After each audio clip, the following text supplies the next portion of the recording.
Welcome back to the Norfolk farmhouse garden. I'm just going to give you some quick tips on growing hollyhocks. The last 12 months we've really focused on increasing our collection of hollyhocks. We've been buying them at plant fairs and in garden centres, and we've been propagating our own hostas. Sorry, not hollyhocks, hostas. And as you can see, we've got a nice collection of them here, and they're in full flower, and it's the first week in August. This one here is covered in purple flowers. It's a very nice, easy one to grow, has nice healthy green foliage. Hostas generally are very easy to grow, provided you give them the right conditions. So here are my top 5 tips for growing hostas successfully. First thing to say is that they grow, in my experience, they grow much better in pots than they do planted out. And the reason for this is that they seem to be less susceptible to snail and slug damage when they're in pots than they are in the ground. As you can see, the foliage on these hostas is very good. There's very little damage. There's a little bit of damage from insects here where they've been eating on the leaves, but there's very little damage on the leaves and they look very healthy.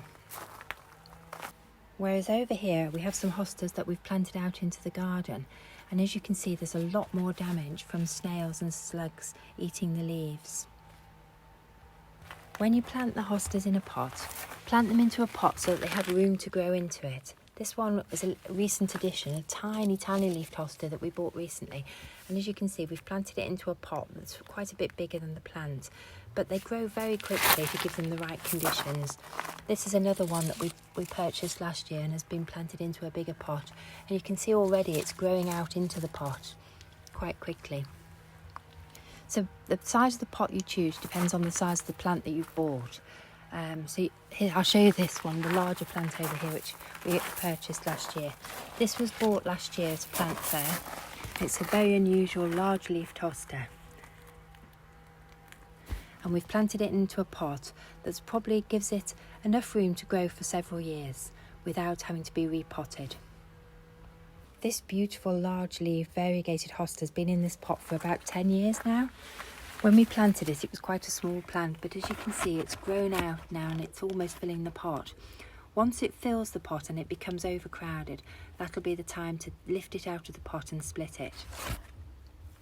My second tip for growing hostas is to make sure you give them the conditions they like. We find in the UK, hostas grow best if they're planted in either full shade or partial shade. Partial shade, I would say, is their preferred option. These hostas are in shade most of the day, and then they get the sun in the late afternoon and evening, which is just about right for them. These pots of hostas here are also planted in the same area.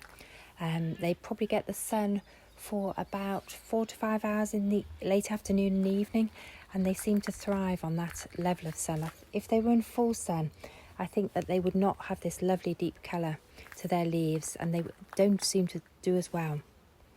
These hostas are planted out into our garden, and we've planted them in a dark, shady area where they get a little bit of sun, but not that much. And if you have a look along there, these are plants that have naturally seeded into here, and they're growing next to these huge ferns, which again is another shade-loving and moisture-loving plant. This area is naturally sort of quite a wet area in the garden, and the hostas just love it. My third tip is that when you plant your hostas into the pots, make sure to water them regularly to begin with. Once they're established, they're actually quite drought resistant, which surprises many people, and you can probably get away with just watering them about once a week during a dry spell. I don't actually water these hostas very often. I only water them really if they look dry, if the soil feels dry, and they're absolutely thriving. My fourth tip is that you can propagate your established hostas by splitting them regularly. So some of the plants that have been in the pots a long time, we split last year, and we propagated them to have lots of baby hostas. The easiest way to split a hosta is to take an old bread knife and actually cut the plant up into quarters, and then repot each quarter into a pot of its own with some nice fresh compost. The best time of year we find to split them is either in the autumn after they've finished flowering, or in the spring when they first start to come up.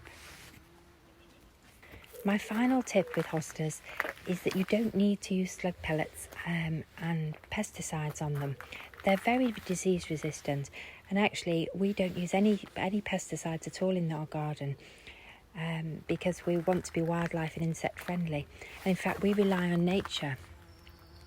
If you encourage birds into your garden, you'll find that the slugs and the other birds will actually eat the slugs and the snails. It's beautiful when you see a thrush actually with a snail, because it smashes the shell and then it eats the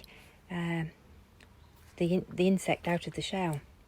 There's a slab of concrete here in the garden next to where the hostas are, and we frequently see thrushes using it as an anvil, and we quite often find snail shells around the garden. We don't have a big problem in the garden with slugs or snails because we encourage the birds. My final tip for growing great hostas is when they finish flowering, as these have done, you want to get your snips and just take those dead flower heads off, because that enables that you don't want to grow the hostas from seed, and that enables the plant to put all its energy into producing more leaf for next year, so you get lots of nice flowers next year. So you just take them off like this, very simply. Just cut the spent flower off with your snips. The spent flowers can then be composted on your compost heap. While you're deadheading, just pick over the pots and take any weeds out of the pots that are coming up. Just give them a little tidy up. I'll also occasionally give the hostas a liquid feed.